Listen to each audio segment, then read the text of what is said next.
βοήθησε τον Μπομπ να ξεσκατώσει έναν πελάτη που έχεσε πάνω στο τραπέζι. Νέτος!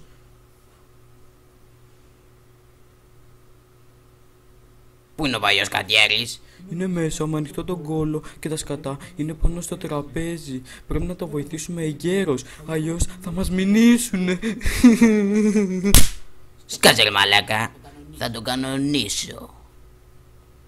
Εσύ είσαι ο παλιός Κατιέρης? Ναι. Μην ανησυχείς, τα έχω όλα υπό έλεγχο. Θα με ξεσκατώσεις? Ναι. Θα πονέσει πολύ? Θα νιώθεις κάτι στον κόλο σου. Σε παρακαλώ, όχι. Σκάτσε ρε μαλάκα, άντε να τελειώνουμε με αυτή τη μαλακία. Όχι, σε παρακαλώ, μην το κάνεις αυτό. Εδώ σου μιλάει ο Μπομπ και είμαι έτοιμος να το ξεσκατώσω. Τι?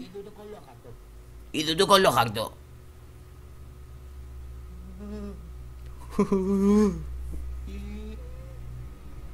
Πονάει.